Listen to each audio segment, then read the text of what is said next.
પાટણ શહેરના લાંબા સમયથી શહેરના વિવિધ વોર્ડ વિસ્તારો અને જાહેર રાજમાર્ગો પર પ્રવૃત્તિ રહેલ ગંદકી તેમજ ખાડાની પરિસ્થિતિને લઈને શાળાના બાળકો, રાહદારીઓ તેમજ વાહન ચાલકો હેરાન પરેશાન થઈ રહ્યા હોય આ જનહિતના પ્રશ્નને લઈને ધારાસભ્ય રોડ ઉપર ઉતરી આવ્યા હતા અને નગરપાલિકાના સત્તાધીશો તેમજ જીયુડીસીના અધિકારીઓને પણ સ્થળ પર બોલાવીને લોકોને લઈને રહેલી પરેશાનીથી અને વાકેફ કરી તાત્કાલિક ધોરણે રોડ પરના ખાડા પૂરવામાં આવે તે બાબતે સૂચના આપી હતી।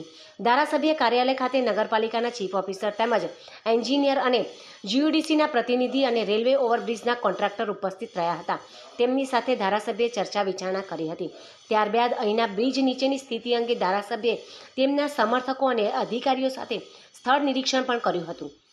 આ બાબતે અહીં આજુબાજુમાં આવેલ સોસાયટીના અગ્રણીઓ અને અન્ય રહીશો તેમજ વેપારીઓ પણ ધારાસભ્ય સાથે રહીને તેમને પડી રહેલી મુશ્કેલી બાબતે રજૂઆત કરી હતી।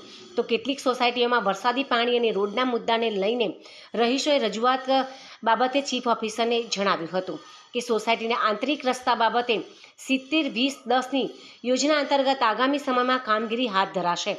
જ્યારે રસ્તા પરના ખાડાના કારણે શાળાના બાળકો તેમજ અનેક લોકો પડવા તેમજ વાગવાના બનાવ બની રહ્યા હોય ચીફ ઓફિસરે આ બાબતે રજૂઆત અંતર્ગત જીયુડીસીના અધિકારીને રસ્તા પરના ખાડાના પ્રશ્નને લઈને રોડ ઉપર પેચવર્કની કામગીરી કરવા નિર્દેશ કર્યો હતો। આ ઉપરાંત રાજમહેલ રોડ પર યશ પ્લાઝાના વળાંક પાસે પિલ્લર અને રેલવે ફાટકની પાસે બ્રિજની નીચે મોટા પ્રમાણમાં કાદવ કીચડ અને ગંદકીના કારણે મચ્છરનો ઉપદ્રવ વધતો હોવાથી અહીંના વેપારીઓએ રજૂઆત કરી હતી। જે બાબતે ધારાસભ્યએ ચીફ ઓફિસરનું ધ્યાન દોરતા સીઓએ આ અંગેની બ્રિજની એજન્સીના પ્રતિનિધિને ધ્યાન દોર્યું હતું। ધારાસભ્ય ડૉક્ટર કિરીટ પટેલે જણાવ્યું હતું કે શહેરમાં ઘણા સમયથી જીયુડીસીના કામો થયા બાદ ખાડા ખોદાયા પછી તેનું રિપેરિંગ યોગ્ય રીતે ન કરાતું હોય ખાડા અને ગંદકીથી લોકો ત્રાહિમામ પોકારી ઉઠ્યા છે।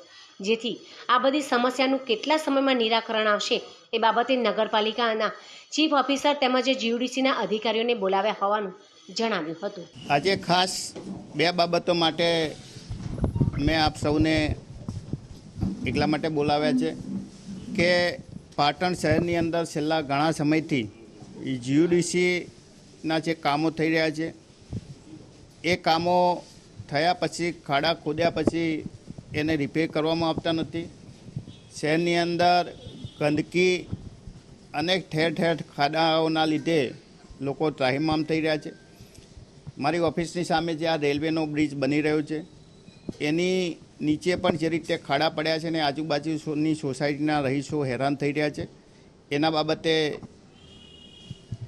શું કરવું અને આ સમસ્યાનું નિવારણ કેટલા સમયમાં આવશે એના માટે ચીફ ઓફિસર શ્રી અને જીયુડીસીના અધિકારીઓને સ્થળ ઉપર બોલાવ્યા છે। પાટણ શહેરમાં ભૂગર્ભ ગટરની કામગીરી ચાલુ છે અને ભૂગર્ભ ગટરની કામગીરી દરમિયાન કેટલી જગ્યાએ રોડ તોડવામાં આવેલ છે અને જે જીયુડીસી દ્વારા કામગીરી ચાલુ છે એટલે ભૂગર્ભ ગટરની કામગીરી દરમિયાન એમના દ્વારા જે જગ્યાએ ખોદાણ કરવામાં આવેલું તેને પૂરવામાં પણ આવ્યું છે, પરંતુ ચોમાસામાં પાણીના લીધે ઘણી જગ્યા પર બેસી પણ જવામાં આવેલ છે।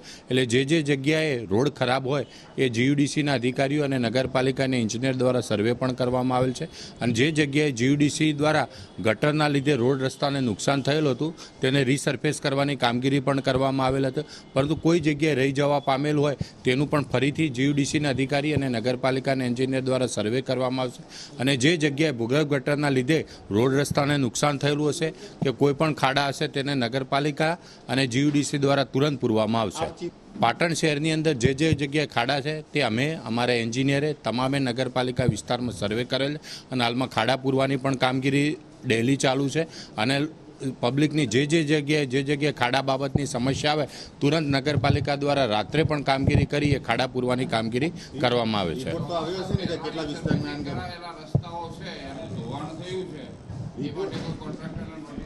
નગરપાલિકા દ્વારા જે ડિફેક્ટ લાયબિલિટી દરમિયાન કોઈ કોન્ટ્રાક્ટરનો રોડ રસ્તો તૂટેલો છે એ કોન્ટ્રાક્ટર દ્વારા જ કરવામાં આવશે। હાલ ચોમાસા દરમિયાન નવો રોડ બની શકે નહીં એટલે જે જગ્યાએ ખાડા છે એને તુરંત પૂરવાની કામગીરી હાલમાં ચાલુમાં છે। ના, નગરપાલિકા દ્વારા અગાઉ પણ રોડ પૂરવાની કામગીરી ચાલુ છે, અમે તમને ઓફિશિયલી ડોક્યુમેન્ટ દ્વારા આપી શકીએ એમ છીએ। હાલમાં પણ કામગીરી પૂર્વ કરવાની ચાલુમાં છે।